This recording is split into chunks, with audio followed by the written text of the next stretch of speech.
Welcome to our Hong Kong Brief program. I am your host, Jenny. Today, we kick off with some travel turbulence. Imagine Toronto's Pearson Airport in chaos as passengers scramble for answers amid a looming Air Canada strike. Flight delays, cancellations, and sky-high rebooking fees up to $6,000 have left many frustrated, especially those with urgent plans.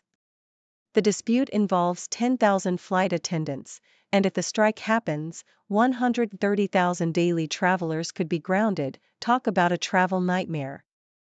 Next, we turn to Hong Kong's online shopping scene. Surprisingly, despite strict regulations, vendors are still sneaking in smoke grenades, live animals, and even fresh meat through e-commerce platforms like Taobao and Pinduoduo. Authorities are trying to clamp down, but small vendors and border issues make enforcement tricky. Experts say we need stronger rules and better cooperation to keep illegal imports out and ensure safety for everyone. Finally, exciting news for sports fans and adventurers alike. Hong Kong's Kai Tak Sports Park now features a brand new climbing wall, and a former national climber believes it could attract major international events. With climbing set to be included in the 2028 Los Angeles Olympics, local talent and global recognition are within reach. This new facility aims to boost Hong Kong's reputation in competitive climbing and inspire more young athletes to reach new heights. Please stay tuned for more details and stories that matter to Hong Kong and beyond. The Globe and Mail vividly captures the chaos and frustration at Toronto's Pearson Airport amid the looming strike by Air Canada's flight attendants. The scene is bustling with anxious travelers, some clutching passports and luggage, desperately seeking answers at check-in counters after hours of fruitless phone calls. Among them are Ollie Winsink and Neve Hodgson, who had to reschedule their flight to London a day early, facing exorbitant costs of up to $6,000 for new tickets, risking missing critical shoulder surgery. Meanwhile, Laura Thompson and Steve Roy, stranded with plans to visit Istanbul, are caught in a frustrating limbo, unable to rebook their trip despite available flights at sky-high prices. The scene underscores the emotional toll, with families, students, and business travelers all caught in the upheaval, highlighting the ripple effects of the airline dispute that has brought about a near-total shutdown affecting hundreds of thousands of passengers across Canada. The union strike notice and Air Canada's lockout threaten to paralyze the airline's operations, leaving many stranded and desperate for solutions, illustrating the widespread chaos and economic impact of this labor dispute. The South China Morning Post sheds light on the ongoing illegal activities thriving amidst a crackdown on prohibited items in mainland China and Hong Kong. Despite increased scrutiny after the arrest of a 13-year-old Hongkonger who bought smoke grenades online, vendors continue to sell dangerous and regulated items on platforms like Taobao and Pinduoduo. Smoke grenades, live animals, and fresh meat are still accessible, with some vendors claiming they cannot ship certain items directly to Hong Kong due to border restrictions, yet alternative routes or out-of-stock responses keep these items within reach. The investigation reveals that vendors often evade regulations by claiming heat-related restrictions or sold-out statuses, while authorities bolster their efforts through advanced scanning technology and stricter platform oversight. Lawmakers call for more effective enforcement, emphasizing the importance of collaboration with logistics companies and enhanced border controls to curb the smuggling of prohibited goods, highlighting the persistent challenge of regulating online commerce in a rapidly evolving digital landscape. The South China Morning Post also highlights Hong Kong's burgeoning sports scene, exemplified by the opening of a new climbing wall at Kai Tak Sports Park. Former national climber Danny Ho Sinfai envisions the facility as a catalyst for elevating Hong Kong's presence in international competitions, especially with climbing's inclusion in the Olympics. The sport's growing popularity is driven by its Olympic prospects, inspiring young athletes to pursue excellence and represent Hong Kong on the world stage. Ho emphasizes the sport's positive spirit of problem-solving and camaraderie, aiming to develop local talent for future Olympic glory. The city's expanding portfolio of hosting major sporting events, from rugby to tennis, underscores its ambition to position itself as a premier sporting hub. With the new climbing facility, Hong Kong hopes to attract prestigious international competitions like the IFSC Climbing World Cup, fostering local enthusiasm and global recognition for the city's sporting prowess.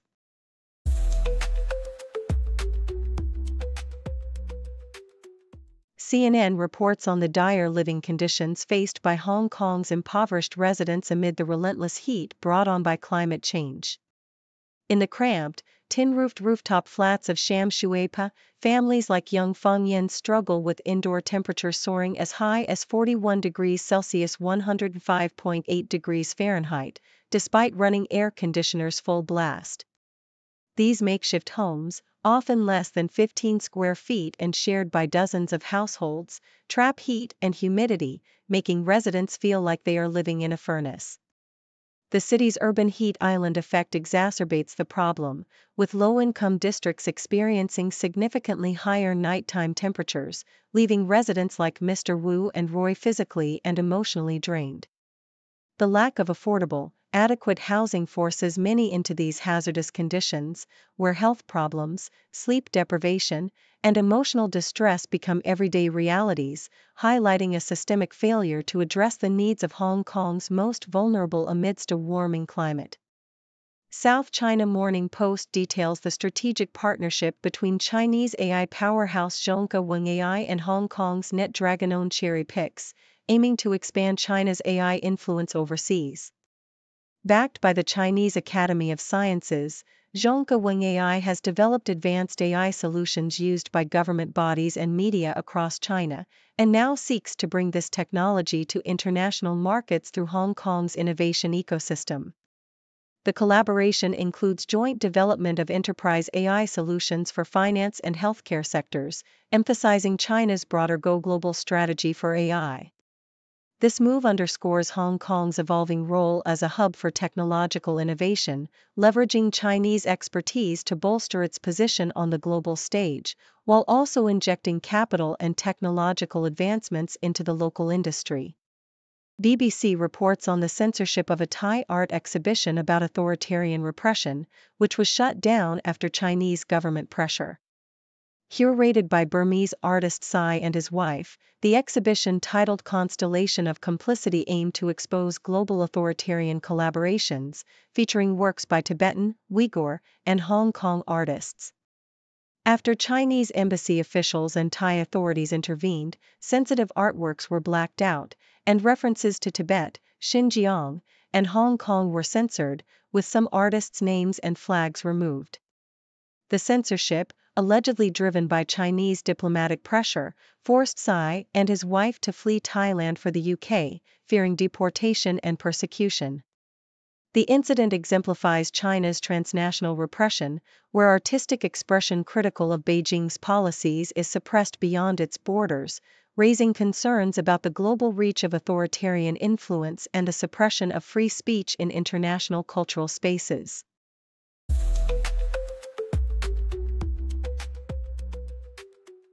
South China Morning Post vividly captures the allure of Japanese actress Nana Komatsu at Chanel's high jewelry launch in Kyoto, where she dazzled in a black lace gown complemented by the Take My Breath Away necklace, bracelet, and ring. The French maison showcased a collection inspired by its founder's roots, featuring motifs like comets, wings, and lions, crafted from luxurious materials such as pink gold, white gold, diamonds, and black-coated gold. Komatsu's striking presence exemplifies how dramatic, elegant jewelry can elevate a fashion moment, inspiring fans to emulate her style with statement pieces from brands like Cartier, Chopard, De Beers, and Chow Tai Fook, perfect for creating a similarly impactful look. The South China Morning Post also explores Arden Cho's multifaceted career, highlighting her role as Rumi in Netflix's hit animated film K-pop Demon Hunters, which has become the platform's most watched animation and features a chart-topping soundtrack. Cho's character is part of the fictional girl group Hunter X, blending her passions for K-pop and acting, as she voices a fierce demon hunter by night. Beyond her voice acting, Cho is a talented singer and a competitive poker player, having won $200,000 at a major tournament. Recently engaged, she shared her romantic proposal story involving a sneaky TSA pre-check maneuver and a diamond ring, offering fans a glimpse into her personal life. Cho's career also reflects her stance on standing up for herself, notably turning down a role in Teen Wolf, the movie due to pay disparities, emphasizing her commitment to self-respect and equality in Hollywood. The Toronto Star poignantly commemorates the 80th anniversary of Japan's surrender, marking the end of World War II in a solemn gathering at Ottawa's National War Memorial. As the last veterans of the Battle of Hong Kong, where nearly 2,000 Canadians fought in 1941, have passed away, the importance of preserving their stories becomes urgent. Speakers like Michael Babin and Mitzi Ross emphasize the need to remember these heroes' sacrifices, especially since many suffered in Japanese prisoner-of-war camps, enduring brutal conditions and long-lasting trauma. The event underscores the vital role of younger generations in keeping history alive, ensuring that the sacrifices of those who fought and died are not forgotten, and that lessons of resilience and remembrance endure for years to come.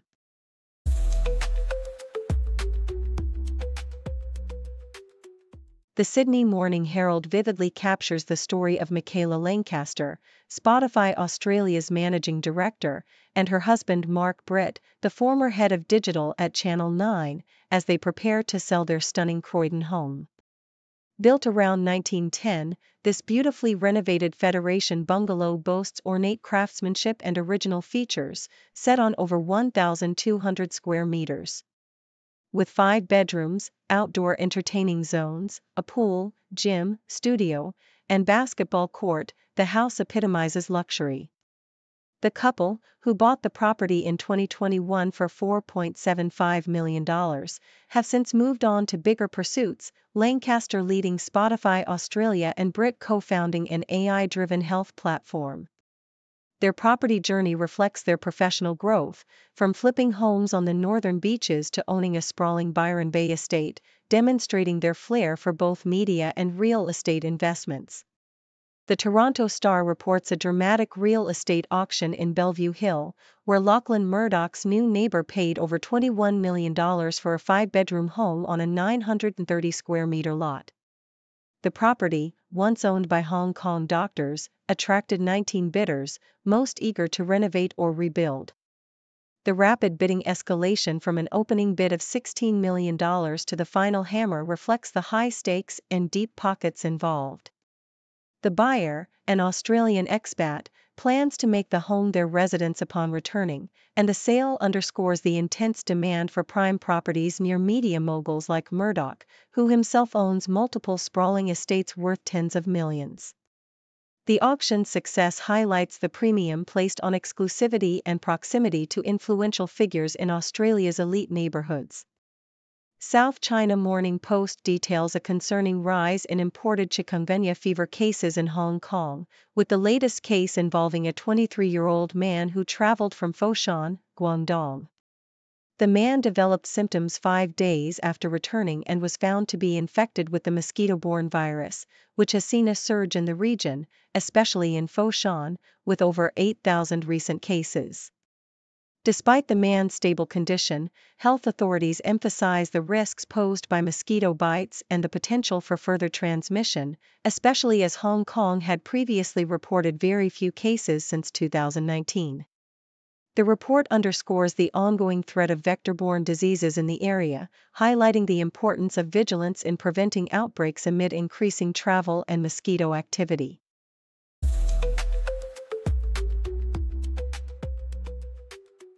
Associated Press reports that Michelle Yeoh, the renowned Oscar-winning actress, has lent her voice to the English dub of the Chinese animated blockbuster Ne Zha 2, which has captivated audiences worldwide. The film, a stunning visual masterpiece created over 5 years by 4,000 artists from 138 Chinese animation companies, tells the story of a rebellious child, Ne Zha, born as a reincarnation of a demon, who strives to forge his own destiny. Yo, fluent in multiple languages, was deeply impressed by the film's intricate animation and poetic storytelling, and she believed that dubbing the movie into English would make its universal themes of love, family, and the underdog accessible to a global audience. The film's success in China and among Chinese communities in the US, where it grossed over $20 million in subtitled form, underscores its broad appeal. Yo's involvement and her appreciation for the translation's balance between poetic tradition and contemporary language highlight the cultural bridge the film aims to build, making it a powerful vessel for cross-cultural exchange and storytelling. South China Morning Post describes a dramatic youth football match at Mong Kok Stadium, where Manchester United's U16 academy team staged a thrilling comeback against Hong Kong's top prospects. The game was marked by high-speed action, with Manchester United converting an early penalty and Hong Kong's Jack Binney equalizing after a costly error by the goalkeeper. The Hong Kong team, led by Kai McGonigal, extended their lead to 3-1 before the end of the first half, only for United to rally in the final moments of regulation time. The match was intensified by 2 penalties awarded during 10 minutes of added time, both converted by Manchester United, leading to a tense penalty shootout that United narrowly won 4-3. The event was further enlivened by performances from Cantopop star Anson Kong and a lap of honor by former United defender Phil Jones, emphasizing the ongoing importance of youth development and international exchange in Hong Kong's vibrant football scene. South China Morning Post also reports on the promising results of Hong Kong's Top Talent Pass scheme, launched 2 years ago to attract professionals amid pandemic-driven brain drain. The scheme has seen over half of the admitted talent, 54%, apply for visa extensions, a rate Labor Secretary Chris Sun Yuk-on considers ideal. The median monthly salary among those who extended their visas is 40,000 Hong Kong dollars, with a quarter earning 80,000 Hong Kong dollars, indicating the scheme's success in attracting skilled workers in finance, trade, and innovation sectors. The scheme, which issues 2-year visas to highly qualified individuals, has processed over 9,000 applications with a remarkable 94% approval rate. The scheme's design, targeting individuals with high incomes and connections to top universities, aims to boost Hong Kong's economy, contributing an estimated 34 billion Hong Kong dollars annually. Sun highlighted the scheme's role in fostering a dynamic, youthful workforce, with many applicants aged 40 or below, and emphasized that the scheme's success reflects Hong Kong's openness and its strategic efforts to retain global talent.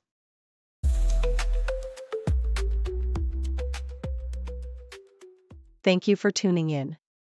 The content above showcases the latest briefing reports and analytical synopses, thoughtfully curated by the 6Do team. These insights stem from a wide array of reputable media outlets, think tanks, government sources, and specialized experts worldwide. We encourage you to explore these sources for a comprehensive perspective.